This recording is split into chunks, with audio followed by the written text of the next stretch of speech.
SC ST आरक्षण का वर्गीकरण का फैसला आप दिल्ली यूनिवर्सिटी में खुद पढ़ते हैं और दिल्ली में ही सुप्रीम कोर्ट है और सुप्रीम कोर्ट से ये फैसला सुनाया गया था कि SC ST आरक्षण के वर्गीकरण पर जो कहने की बातचीत की गई, जो तमाम निर्णय सुनाया गया है वो कहीं न कहीं बदलने का काम किया जाएगा। बड़ा आंदोलन भी हुआ लेकिन उसमें कोई सकारात्मकता भी या फिर बदलाव होगा ऐसी कोई जो कभी उम्मीद दिखाई नहीं देती। और बड़े सुनियोजित तरीकों से इस शेड्यूल कास्ट और शेड्यूल ट्राइब के रिजर्वेशन को बांटने की कोशिश की, जिसमें कई सारी पॉलिटिकल पार्टी, जिसमें बसपा खुल के सामने आई है। वो ये चाहते ही नहीं कि जाति उत्पीड़न और जाति से जुड़े हुए मुद्दे नेशनल और स्टेट लेवल के लोकल डिस्कोर्स में भी आए, क्योंकि अगर वो आते हैं तो उन्हें कहीं नहीं तो कोई क्षति पहुंचती है। और जो लोग ये फैसले बनाते हैं, जो सुप्रीम कोर्ट ने फैसला बनाया, तो सुप्रीम कोर्ट में बैठे वाले जितने भी लोग हैं उनको जाति से हुए कभी उत्पीड़न हुआ ही नहीं है। परिवर्तन एक तरीके से बड़ा छोटा शब्द हो जाएगा जो बाबा साहब ने किया, ये तो एक क्रांति है। साथियों, हम लोग इस वक्त नागपुर के दीक्षा भूमि में हैं और लगातार लोगों से मिलने का सिलसिला जारी है। हमारे साथ दिल्ली यूनिवर्सिटी के जो यहाँ पर जो स्कॉलर है, शोधार्थी है, वो मौजूद है, आकाश खोबरागढ़ी जी, और जानने समझने की कोशिश करेंगे कि आज नागपुर की दीक्षा भूमि में आने का, मौजूद होने का आखिर क्या मकसद है। सर, बहुत बहुत स्वागत है हमारे चैनल पर और बताइए क्यों आए हैं दीक्षा भूमि आज।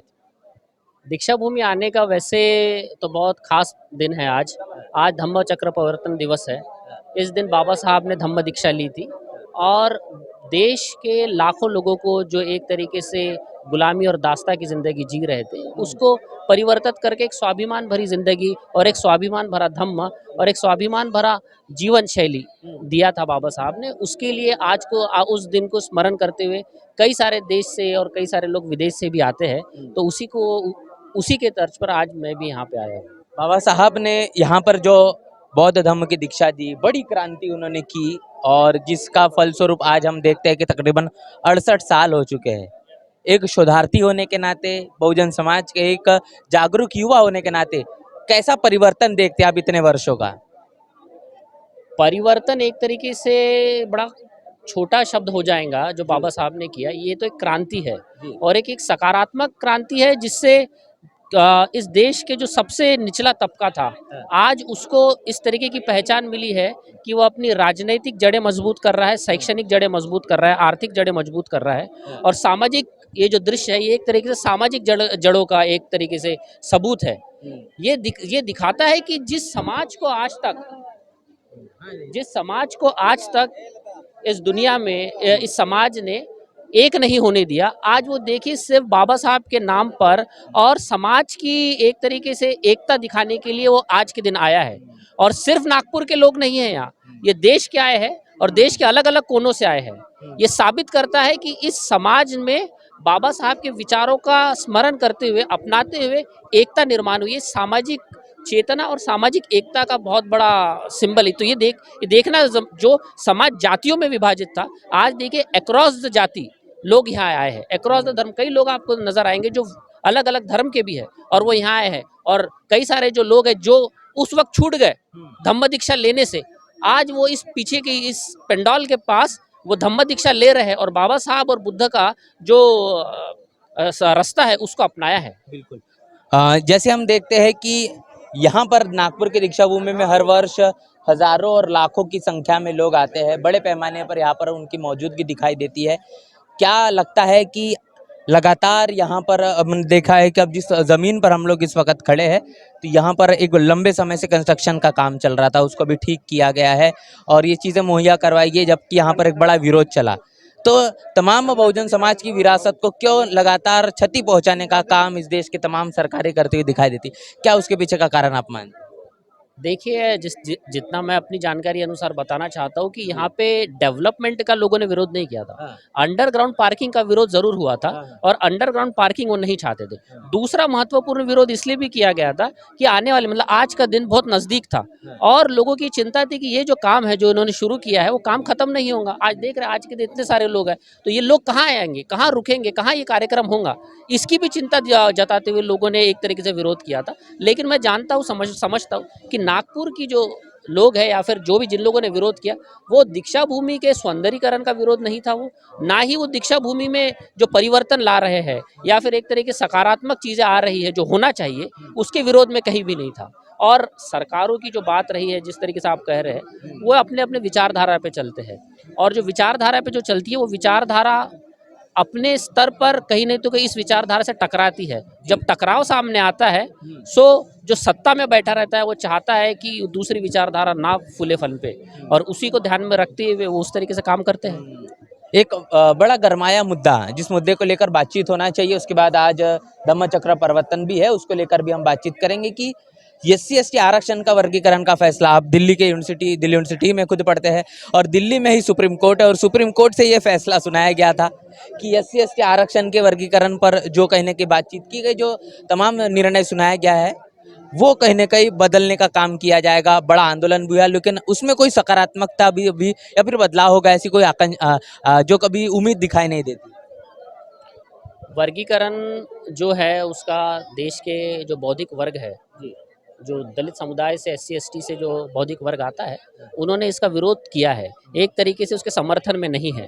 वो बोल रहे हैं कि इससे कहीं नहीं तो कहीं कई सारी जो चीज़ें हैं वो डेटा उसमें सामने नहीं आया है, और डेटा नहीं होने के वजह से फैसला दिया है। ये कई सारी टेक्निकल चीज़ों को उन्होंने इशू किया है, और बड़े सुनियोजित तरीकों से इस शेड्यूल कास्ट और शेड्यूल ट्राइब के रिजर्वेशन को बांटने की कोशिश की, जिसमें कई सारी पॉलिटिकल पार्टी, जिसमें बसपा खुल के सामने आई है, आज़ाद समाज पार्टी खुल के सामने आई है, और अन्य अलग अलग पार्टियाँ। तो देखिए, इसमें तो इतना तो समझ में आता है कि समाज का स्टैंड क्या है।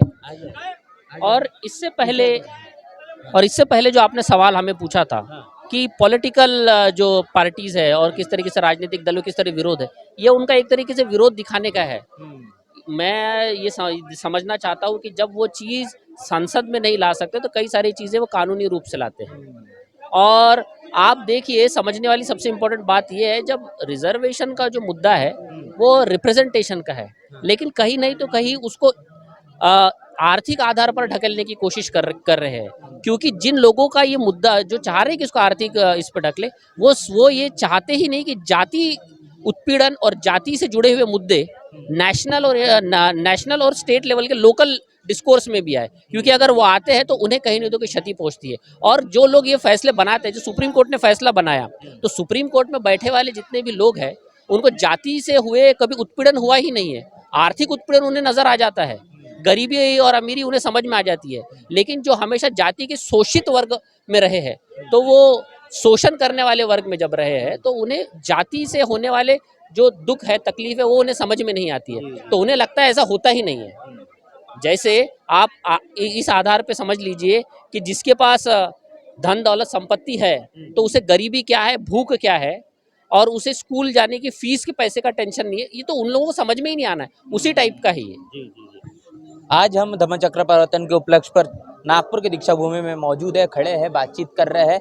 कैसे देखते हैं आप कि जब इस देश के अंदर भारतीय संविधान के पहले तमाम जो अधिकार थे, उसके बाद बाबा साहब ने नागपुर में धम्म दीक्षा दी है, जो खासतौर पर दलित तबका है, इसके जीवन में जो परिवर्तन आया है, 22 प्रतिज्ञा को लेकर हमेशा से ही कुछ समय से देखा जा रहा है कि विरोधाभास वाला माहौल है।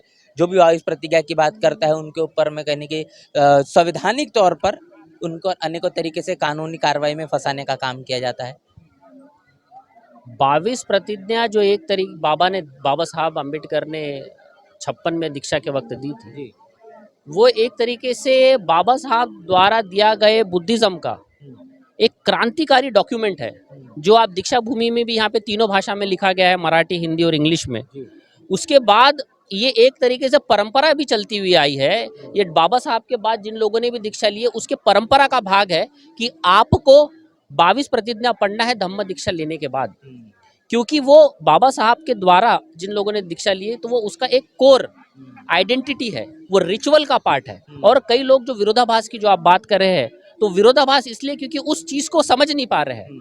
वहां उन लोगों को जो वो कह रहे हैं कि मैं ब्रह्मा विष्णु महेश को नहीं मानूंगा या मैं गौरी गणपति की पूजा नहीं करूंगा, ये वो लोग कह रहे हैं, और उन लोगों से वो लोग कहना चाह रहे हैं जो नए धर्म में आ रहे हैं। इससे ये कोई भी नहीं कह रहा है कि आप दूसरे को फोर्सफुली कहने की बात कर रही है। ये उन लोगों का वो लोग कह रहे हैं जो बुद्धिज्म में आ रहे हैं बाबा साहब द्वारा, और वो लोग हैं जो इस चीज को छोड़ रहे हैं, ये डिक्लेयर कर रहे हैं कि हम नहीं करेंगे। सिर्फ इतना डिक्लेयर करने में ही अगर लोगों के पेट दुख जा रहा है, लोगों को तकलीफ हो जा रही है, तो उन्हें अपने भावनाओं को और मजबूत करने की ज़रूरत है। क्योंकि अगर मैं क्या कर रहा हूँ और मैं क्या नहीं कर रहा हूँ, अगर ये मैं बता भी नहीं सब पा रहा हूँ, तो ये कहीं नहीं तो कहीं ये आगे वालों को जो उनकी मानसिकता है वो काफ़ी कमज़ोर है। अगर मैं ये चाह रहा हूँ कि आज मैं खाना खाऊंगा और ये मैं बता रहा हूँ लोगों को, या आज मैं अच्छे कपड़े पहनूंगा अगर ये मैं बता रहा हूँ लोगों को, अगर उससे आगे वाले को तकलीफ हो रही है, तो भाई इसमें मेरी गलती नहीं है, ये तो उनकी गलती है। ये उन्हें समझना चाहिए कि मैं अपनी चीज़, अपनी बातें डिक्लेयर तक नहीं कर सकता हूँ क्या? ये तो मेरा मूलभूत अधिकारों का भाग है ना कि मैं नहीं करूँगा। चलिए, एक चीज़ और समझने की कोशिश है कि इस देश के अंदर जो बहुजन राजनीति चलती है, जो बहुजन समाज के जो लोग हैं, अपनी राजनीतिक सत्ता को हाथ में लेने के लिए जो जद्दोजहद करते हुए दिखाई देते हैं, और बाबा साहब का भी एक मानना था, बाबा साहब की एक सपना था कि इस देश के अंदर बहुजन समाज जो हुक्मरान बने। वो सपना तो अब काफ़ी ज़्यादा दूर देखता है, और उससे भी कहीं ना कहीं दूर है वो इस देश को प्रबुद्ध भारत बनाना। क्या लगता है कि भविष्य में कहीं ना कहीं क्या उम्मीद की जा सकती है कि जो बहुजन राजनीति और प्रबुद्ध भारत का जो सपना है, कभी न कभी बाबा साहब का पूरा हो भी सकता है? बहुजन राजनीति के ऊपर पहले बात करता हूँ, उसके बाद मैं आपको प्रबुद्ध भारत के ऊपर जो मेरे विचार है उसके ऊपर मैं बात रखना चाहूँगा। बहुजन राजनीति का जो मुद्दा है कि आप देखिए कि जब हम लोग राजनीति करते हैं तो वो राजनीति कम और सामाजिक चेतना ज़्यादा होती है। इसमें फ़र्क है। सामाजिक चेतना जब व्यक्ति करता है, आप बीएसपी को भी देख लीजिए, बीएसपी सामाजिक जड़ों की बात करती है। आरपीआई को भी देख लिया, आप उसी तरीके से बात करिए। आप आज़ाद समाज पार्टी को जो आज नई टूट के बनी है, वो भी समाज में परिवर्तन लाने की बात करती है। तो ये राजनीति से हट के सामाजिक परिवर्तन की बात करती है। राजनीति से ज़्यादा मजबूत सामाजिक जड़ें होना चाहिए। आप देखिए महाराष्ट्र में कभी राजनीतिक सत्ता नहीं आई है, लेकिन सांस्कृतिक और सामाजिक जो यहाँ पे एक तरीके से जो परिवर्तन आया है वो देश को इंस्पायर करता है। उसी तरीके से उत्तर प्रदेश में उसी तरीके से सामाजिक और सांस्कृतिक चेतना और क्रांति अगर आ जाए तो राजनीतिक सत्ता जो है ना होते हुए भी कई सारी चीज़ें उनके फेवर में हो जाएंगी। दूसरा जो बात है जो आप कहना चाहिए प्रबुद्ध भारत, ये जो प्रोसेस चलते हुए आ रहा है, जो इतने वक्त से हम देख रहे हैं, राजनीतिक सामाजिक चेतना, ये सामाजिक चेतना कहीं नहीं तो कहीं आपको मानवता भरे हक के ऊपर लेके जाने की बात करता है, मानव बनाने की बात करता है। और ये रास्ता अगर बाबा साहब की उंगली पकड़ के आप चलते हैं तो वो अल्टीमेटली आपको बुद्धा के पास लेके ही जाएगा। शुरुआत अगर कोई भी व्यक्ति है आज के कंटेम्प्रेरी टाइम में, अगर कोई चीज़ नहीं जानता, लेकिन अगर वो बाबा साहब के टच में आता है, बाबा साहब के ज्ञान के संपर्क में आता है, तो संपर्क में आते हुए वो सीधा सीधा वो बुद्ध के पास पहुंच जाएगा और अल्टीमेटली कंट्री जो है वो बौद्ध में भारत बन जाएंगी। वो इसी टाइप का है। सो आपको वाय रास्ता पकड़ना है और वो अल्टीमेट होगा ही, वो होना ही है। क्योंकि बौद्धिक कब तक इस देश में असमानता रहेंगी, कब तक इस देश में एक दो भेदभाव रहेगा, ये एक समाज का भाग है, ये तो रहना ही है, विजिबल है, रहना ही है। लेकिन परिवर्तन भी होता है। मैं थोड़ा सा और एक दो शब्द कहना चाहूँगा। हम लोगों को जो बहुजन राजनीति या बहुजन चेतना की बात करते हैं, उसमें और एक चीज़ का थोड़ा दिक्कत है, नकारात्मकता जो है ना थोड़ी है। हमें कुछ चीज़ों से बहुत ज़्यादा हम नकारात्मक हो जाते हैं। लेकिन मैं देखता हूँ जब इस पूरी सामाजिक व्यवस्था में महिलाओं को आज़ादी नहीं थी, इस देश के गरीब तबकों को आज़ादी नहीं थी, शिक्षण की आज़ादी नहीं थी, महिलाओं को दुय्यम दर्जे का दुय्यम नागरिकता और दर्जा दिया जाता, तो तब फुले साहब की क्रांति हुई है, जिन्होंने महिला शिक्षा की बीज रखी है, महाराष्ट्र से, पूना से। आप देखिए और आज महिलाएं हमारे देश की कहाँ पहुंच रही है। तो ये जीत है ना बहुजन राजनीति की, ये एक तरीके से हमारे विचारों की जीत है। ये बौद्ध में भारत का ही तो संकेत है कि नहीं? बौद्ध में भारत में जब तथागत गौतम बुद्ध ने महिलाओं को जब संघ में शामिल किया था, और आज देखिए और उसके बाद जो गैप हुआ और उसके बाद फिर से महिलाएं नेतृत्व करने लग रही है, तो ये तो बौद्ध में भारत का सिंबल है। जो लोग अच्छे कपड़े नहीं पहन पाते थे, शिक्षा नहीं ले पाते थे, अगर वो शिक्षा ले रहे हैं, आज हार्वर्ड जैसी बड़ी यूनिवर्सिटी, कोलंबिया जैसी बड़ी यूनिवर्सिटी में जाके पढ़ रहे हैं, बात रख रहे हैं, डिस्कोर्स बिल्डअप कर रहे हैं, तो ये तो भाई बौद्ध में भारत का संकेत है। तो इसको इस तरीके से देखने की ज़रूरत है। तमाम चीज़ें हमने समझने की कोशिश की है कि बाबा साहब ने अपने समय में जो सपने देखे, क्या उन सपने को लेकर आने वाले समय में बहुजन समाज पूरा करने के लिए जद्दोजहद कर रहा है, संघर्ष कर रहा है, क्या उम्मीद की जा सकती है, इन तमाम चीज़ों को लेकर हमने आपके साथ तमाम चीज़ें साझा की है। पूरी की पूरी बातचीत को लेकर आपकी क्या राय है, प्रतिक्रिया लिखकर कमेंट बॉक्स में जरूर बताएं। बने रहे नेशनल चौपाल के साथ, मिलते हैं नए वीडियो में, तब तक के लिए जय भीम जय भारत।